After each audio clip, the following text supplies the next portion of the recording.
ভালো পড়াশোনা করছে তো ভালো রেজাল্ট হচ্ছে না, একজন জ্যোতিষের সঙ্গে পরামর্শ করুন। একজন খুব ভালো স্টুডেন্ট, খুব ভালো রেজাল্ট করেছে, চাকরির পরীক্ষায় বারবার যাচ্ছে, ফেল হচ্ছে, জ্যোতিষের সঙ্গে যোগাযোগ করুন। একটা কোনো কঠিন রোগ আছে, আপনি অ্যাপোলো যাচ্ছেন, মিশন যাচ্ছেন, ট্রিটমেন্ট করাতে যাচ্ছেন কিন্তু সারছে না, জ্যোতিষের সঙ্গে যোগাযোগ করুন।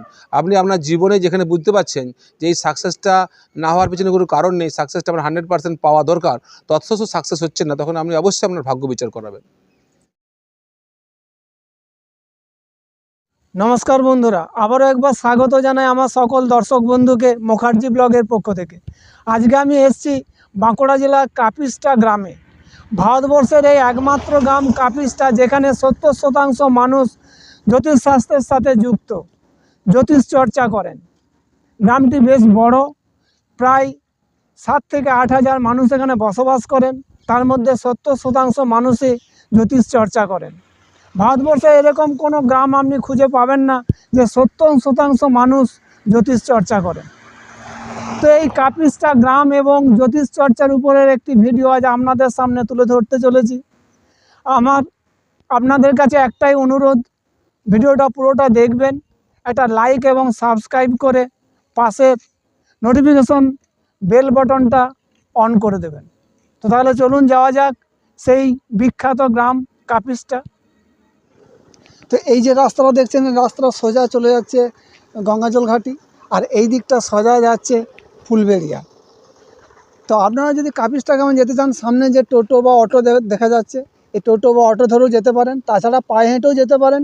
এই যে কাপিস্টা হাই স্কুলের পাশ দিয়ে যে রাস্তাটা সোজা যাচ্ছে, এই রাস্তাটা ধরে আপনি পায়ে হেঁটেও যেতে পারেন, অথবা এখান থেকে টোটো বা অটো ধরে যেতে পারেন। এই পুরোটাই কিন্তু কাপিস্টা গ্রামের মধ্যেই, পুরো এলাকাটাই দেখুন। এই দিকটা পুরো ধান জমি, মানে ধান চাষ হয়েছে, আর এই দিকটা পুরো গাছে ভর্তি। দেখুন পেছন দিকে শুধু ইউক্যালিপটাস গাছ আর খেজুর গাছ, তাল গাছ। এই পুরোটাই কিন্তু কাপিস্টা গ্রামের মধ্যেই। গ্রামটা খুবই বড়, এখানে বহু মানুষের বসবাস, প্রায় 7,000 থেকে 8,000 মানুষ এখানে বসবাস করে। দাদা কি চপ ভাজছেন? আচ্ছা, মুড়িও পাওয়া যায় নিশ্চয়ই। আচ্ছা, চপ মুড়ি কত করে? আর কচুরি? আর ওর সাথে তরকারি? আলু মটর। আর চপ মুড়ি নিলে 20 টাকা? আচ্ছা আচ্ছা। তা বেচাকেনা কেমন চলছে? আচ্ছা আচ্ছা আচ্ছা। তো বাঁকুড়ার ছেলে বস, চপ মুড়ি তো চাই, চপ মুড়ি না হলে চলবে না। এই যে চপ, দুটো চপ এবং মুড়ি। কচুরি তো অনেকেই খায়, অনেক সময়তেই খায়, কিন্তু বাঁকুড়ার ছেলে যে, চপ মুড়ি তো অবশ্যই চাই। অন্নপূর্ণা জ্যোতিষ মন্দির একাধিক স্বর্ণপদকপ্রাপ্ত, পদ্মভূষণ, আর্যভট্ট পুরস্কারপ্রাপ্ত জ্যোতির্বিদ কর্মকাণ্ডী। Pandit Shri Hriday Madhav Dubey, BA, DMA, RP, ক্যাল, জ্যোতিষ শাস্ত্রী, জ্যোতিষ আচার্য, জ্যোতিষ পরাশর, জ্যোতিষ রত্ন, হস্তরেখাবিদ, বাস্তুকার। এখানে এই প্রতিষ্ঠানে হস্তরেখা বিচার, কোষ্ঠী বিচার, হস্তলেখা, কোষ্ঠী নির্মাণ, বাস্তু গণনা, বাস্তু সংস্কার, কূপ গণনা, বৈদিক যজ্ঞ, মহাশিবযজ্ঞ, রোগনাশক, চণ্ডীযজ্ঞ, বাস্তুযজ্ঞ, শান্তিযজ্ঞ, পুষ্টিযজ্ঞ, নবগ্রহ যজ্ঞ ইত্যাদি করা হয়ে থাকে। আর এই হলো জ্যোতিষ রত্ন ধনঞ্জয় দুবের চেম্বার। বেশ পরিষ্কার পরিচ্ছন্ন, একদম ঝাঁ চকচকে যাকে বলা হয়। আচ্ছা, বলছি কেমন আছেন বলুন? এখনো তো এই 87+ বয়স চলছে, এখন মোটামুটি ঠিকই আছি। ঠিকই আছে, ঈশ্বরের কৃপায় চলে যাচ্ছে। হ্যাঁ। আচ্ছা আচ্ছা, এই জ্যোতিষ চর্চা কতদিন ধরে করছেন? বহুদিন ধরে, আমি ছোটোতেই করতাম। তাও মোটামুটি মোটামুটি যখন ক্লাস 8-এ পড়ি তখন থেকে আমি মুখে বলতাম, লোককে বলে দিতাম, এই হবে রে, এই হচ্ছে, এই অমুক হবে, এই করগা। আচ্ছা আচ্ছা, আপনি এই জ্যোতিষ শিখলেন কোথায়? আমি জ্যোতিষ শিখেছি ঈশ্বরের কাছে প্রথম অবস্থায়, ওই মুখ দেখে বলতে পারতাম সব। আচ্ছা, তারপরে এখন দিন যত গতি আছে, তারপরে সমস্ত পরিবর্তন হতে হতে এখন জ্যোতিষীর চর্চায় এসে গেলাম। আচ্ছা নিয়ে জ্যোতিষী করছি। আচ্ছা, আপনার বাবাও কি এই বাবা আবার জ্যোতিষী করতেন, কিন্তু বসতেন না উনি, উনি কেউ বললে বলে দিতেন, দেখে দিতেন। আচ্ছা, জ্যোতিষ সম্পর্কে একটু বলুন না, জ্যোতিষ জিনিসটা কি? জ্যোতিষ জিনিসটা তার ভূত ভবিষ্যৎ বর্তমানকে বলা। আচ্ছা, তো সেটা কি পারফেক্ট হবে? নিশ্চয়ই হয়, যারা সত্যিকারের জ্যোতিষ হয় তারা নিশ্চয়ই পারফেক্ট বলতে পারবেন, আচ্ছা আচ্ছা ক্যালকুলেশন করে অঙ্ক কষেও বলতে পারবেন, আচ্ছা, জ্যোতিষ শাস্ত্র তো অঙ্কর মতন। অঙ্কের মতো। আচ্ছা আচ্ছা, আর জ্যোতিষ সম্পর্কে দু চার কথা বলুন না। জ্যোতিষ সম্বন্ধে যে জায়গায় জ্যোতিষ বিচার করতে যার যেরকম দিকে আছে, কারো 7.5 চলছে, হুম, কারো কালসর্পদোষ চলছে, কারো মাঙ্গলিক দোষ চলছে, কারো মারক দোষা চলছে, সেই সব গ্রহদের বিচার করতে বলি, প্রতিষ্ঠান করতে বলি। আচ্ছা আর যাদের হয়তো মৃত্যুমুখে পতিত হয়েছে তাদেরকে আমি সেইরকমভাবে একটা দৈবিক ক্রিয়া করে মহামৃত্যুঞ্জয় মহাসঞ্জীবনী হোমযাগ যোগ্য করতে বলি, আচ্ছা, তাতে লাভ হয়। অনেক লোকের লাভ হয়েছে, আমি নিজেই করেছি সেগুলো, এরকম হয়েছে এরকম? অনেক হয়েছে। আচ্ছা আচ্ছা, অনেকেই বলে যে জ্যোতিষ তার নিজের ভাগ্যই বদলাতে পারে না, তো পরের ভাগ্য কি বদলাবে? তো এই সম্পর্কে যদি দু চার কথা বলেন। ভাগ্যটা এমন জিনিস, যা হবার তা হবে, কিন্তু জ্যোতিষীরা সেইটাকে লাঘব করে দেয় আচ্ছা, অনেক ক্ষেত্রে। যেমন আয়ু কম আছে, হ্যাঁ, জ্যোতিষীরা ঈশ্বরের চিন্তা ভাবনা করে সেই রকম ক্রিয়া করলে তার আয়ুটা কিছুদিন বাড়ানো যায়। ও, এটা এটা করা যায়। করা যায়, এটা আমি নিজে করেছি, তাতে আমি ফল পেয়েছি।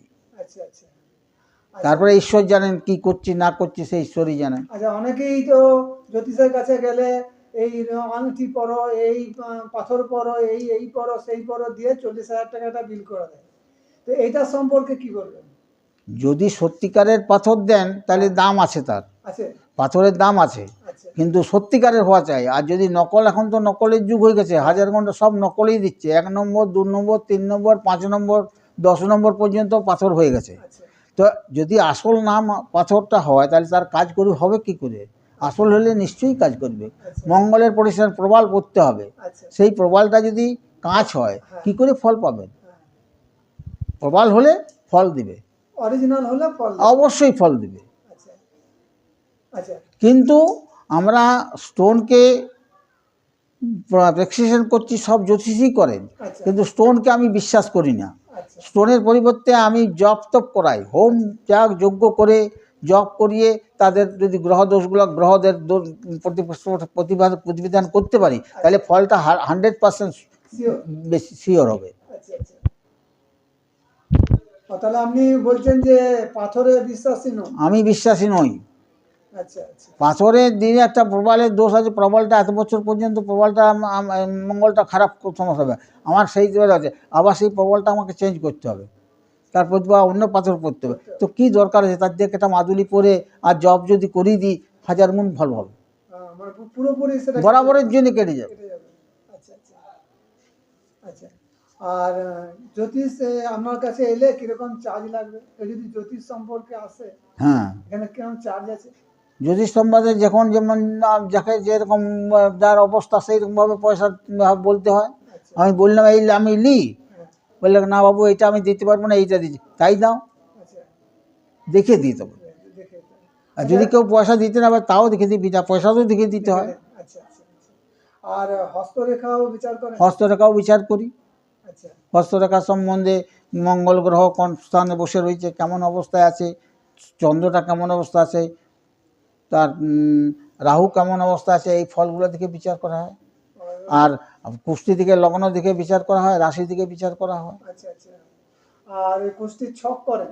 ছক করি। ওটার পয়সা কেমন নেন? কুষ্টি শুধু ছক করতে? ছক করতে কত নিই, আবার 200 500 এরকম নেবো, আবার কি। আচ্ছা, কেমন আছেন বলুন? খুব ভালো, ভালো আছে। ঈশ্বরের কৃপায় ভালোই আছেন? হ্যাঁ, ভালো আছি। আচ্ছা আচ্ছা, এই জ্যোতিষ সম্পর্কে দু চার কথা বলুন। ওং ব্রহ্মা মুরারি ত্রিপুরন্দকারী ভানু শশী ভূমিসুত বুধশ্চ গুরুশ্চ শুক্র শনি রাহু কেতু কুর্বন্তু সর্বে মম সুপ্রভাতম। প্রত্যেককে শুভ সকাল জানাই, প্রত্যেকে ভালো থাকুন। জ্যোতিষ সম্বন্ধে আপনি জানতে চাইছেন, বেদের যে ষড়াঙ্গ আছে তার মধ্যে জ্যোতিষ আছে। আচ্ছা জ্যোতিষ বেদের থেকে আমরা পেয়েছি, ঋগ্বেদের 10ম মণ্ডলে জ্যোতিষ আছে। এই জ্যোতিষ মানব জীবনে জ্যোতিষের বিরাট একটা ভূমিকা। মানুষ বিপদে পড়লে ডাক্তারের কাছে যায়, আরও বড় বিপদে পড়লে জ্যোতিষের কাছে আসে। যে কোনো মানুষ তার ব্যক্তিগত সমস্যার সমাধানের জন্য যখন নিজে ব্যক্তিগত জীবনে নিজের পুরুষাকার, নিজের বিদ্যা, নিজের বুদ্ধি, নিজের ক্ষমতা সমস্ত কিছু প্রয়োগ করে যখন সে মানুষটা তার সেই সমস্যার সমাধান করে উঠতে পারছে না, তখন তোর মাথায় ঢোকে যে এটা কার কাছে আমরা জানতে যাইব, তখন সেই ব্যক্তির জ্যোতিষের কথা মনে পড়ে। তখন তারা আমাদের কাছে আসে এবং আমরা তাদের যে সমস্যা সেই সমস্যার সমাধানের পথ আমরা বাতলে দিই। জ্যোতিষের জন্যে চাই আপনার date of birth, time, place, এটা খুব গুরুত্বপূর্ণ বিষয়। তার থেকে আমরা জন্মকুণ্ডলী তৈরি করি। তাছাড়াও আমার এই অন্নপূর্ণা জ্যোতিষ মন্দিরে যদি কেউ আসে, হস্তরেখা বিচার এখানে করা হয় এবং আপনার নিউমেরোলজি, আপনার অঙ্ক জ্যোতিষ, যাকে অঙ্ক জ্যোতিষের মাধ্যমেও কিন্তু আমরা বিচার বিশ্লেষণ করে মানুষের বিপদ আপদ সম্পদে সাপোর্ট করি। সবচেয়ে বিষয় হচ্ছে যে কোনো জ্যোতিষের কাছে যাবেন আপনি, তারা স্টোন প্রেসক্রিপশন করে দেবে, কিন্তু আমরা স্টোন প্রেসক্রিপশনটা খুব একটা করি না। আমরা বিভিন্ন বৈদিক যাগযজ্ঞ এবং সরঙ্গ, যে আপনার তন্ত্র যে 6টা দিক আছে, সেই তন্ত্র জ্যোতিষের মাধ্যমে আমরা এগুলো মানুষের সমস্যার সমাধান করে থাকি। অর্থাৎ জ্যোতিষ মানুষের জীবনে একটা গুরুত্বপূর্ণ বিষয়। জ্যোতিষের বিষয়ে প্রতিটা মানুষকে চিন্তা ভাবনা করা দরকার। আচ্ছা, অনেকেই বলে যে জ্যোতিষ তার নিজের ভাগ্যটাই বদলাতে পারলো না, তো অপরের ভাগ্য কি বদলাবে? এই সম্পর্কে অনেক হার্টের ডাক্তার আছে যাদের হার্টের রোগ হয়, তার নিজের ভাগ্য বদলাতে পারে না। অনেক শিক্ষক আছে তার ছাত্র ফার্স্ট ডিভিশনে পাস করে না। অনেক চাষি আছে তার ছেলে ভালো করে চাষ করে তার মধ্যে উৎপাদন করতে পারে না। অর্থাৎ একটা বৃত্তি এটা। জ্যোতিষ একটা হচ্ছে সাধনা, তপস্যা। একজন জ্যোতিষ নিজের ভাগ্য বদলের জন্য কখনো জ্যোতিষ করে না। আচ্ছা, আর এই যে কোনো জ্যোতিষের কাছে গেলে সে হয়তো কোনো পাথর দেয়, তো এই পাথর দিয়ে কি সত্যি কাজ হয়? 100 বার হয়। স্টোন প্রেসক্রিপশন জ্যোতিষে গ্রহরত্ন পড়ার একটা নিয়ম আছে। আমাদের গরুড় পুরাণে বলাসুরের মৃত্যুর পর তার বিভিন্ন অঙ্গ প্রত্যঙ্গ থেকে আমাদের মহাদেবের আশীর্বাদে তার বিভিন্ন অঙ্গ থেকে এইসব স্টোনের সৃষ্টি হয়েছিল। তাই যে কোনো স্টোন প্রেসক্রিপশন যারা করে তারা সঠিক করে। এবার স্টোন প্রেসক্রিপশনের বিধি আছে একটা। অনেক সময় তো এমন স্টোন একটা প্রেসক্রিপশন করে দিল কোনো অ্যাস্ট্রোলজার, সেই লোক পড়তে পড়তে তার জীবনে একটা দুর্ঘটনা ঘটে গেল। সেই জায়গার থেকে ভালো অ্যাস্ট্রোলজারের সঙ্গে পরামর্শ করে স্টোন প্রেসক্রিপশন করাতে হবে। আচ্ছা, সাধারণ মানুষের জন্য জ্যোতিষ সম্পর্কে কি বার্তা দেবেন? জ্যোতিষের সাহায্য নিয়ে জীবনে অগ্রসর হওয়া উচিত। ছেলে ভালো পড়াশোনা করছে তো ভালো রেজাল্ট হচ্ছে না, একজন জ্যোতিষের সঙ্গে পরামর্শ করুন। একজন খুব ভালো স্টুডেন্ট, খুব ভালো রেজাল্ট করেছে, চাকরির পরীক্ষায় বারবার যাচ্ছে, ফেল হচ্ছে, জ্যোতিষের সঙ্গে যোগাযোগ করুন। একটা কোনো কঠিন রোগ আছে, আপনি অ্যাপোলো যাচ্ছেন, মিশন যাচ্ছেন, ট্রিটমেন্ট করাতে যাচ্ছেন কিন্তু সারছে না, জ্যোতিষের সঙ্গে যোগাযোগ করুন। আপনি আপনার জীবনে যেখানে বুঝতে পারছেন যে এই সাকসেসটা না হওয়ার পিছনে কোনো কারণ নেই, সাকসেসটা আপনার 100% পাওয়া দরকার, তৎসত্ত্বেও সাকসেস হচ্ছে না, তখন আপনি অবশ্যই আপনার ভাগ্য বিচার করাবেন। বাড়ি কোথায়? আমার বাড়ি দুর্গাপুর করঙ্গপাড়া গ্রামে। আচ্ছা, আর বাবার কাছে প্রায় আসা হয়? আমি এই প্রথমবার এসেছি। আমি ওনার অনেক নাম শুনেছি। আমার এই পাশে বৌদি থাকেন একজন, উনি কাজ করিয়েছেন, উনি ফল পেয়েছেন। আমি সেই শুনেই বাবার কাছে এসেছি। হ্যাঁ, আমিও সেই আশায় আছি যে আমার সন্তান যেন খুব তাড়াতাড়ি সুস্থ হয় আর আমার বাড়ির পরিবেশও যেন স্বাভাবিক হয়, এই আশা নিয়ে আমি বাবার কাছে এসেছি। হ্যাঁ, আর এই আশা নিয়েই আমি যাচ্ছি। উনি বলেছেন যে একদম সময় মতো সবই ঠিক হয়ে যাবে। হ্যাঁ। তো আজকের ভিডিও কেমন লাগলো অবশ্যই কমেন্ট করে জানাবেন, আর ভালো লাগলে একটা লাইক করে সাথে থাকবেন এবং একটা সাবস্ক্রাইব করে পাশে থাকবেন। তো আবার দেখা হবে পরবর্তী অন্য কোনো নতুন ভিডিওতে। ভালো থাকবেন, সুস্থ থাকবেন। তাহলে আজ এই পর্যন্তই, টাটা।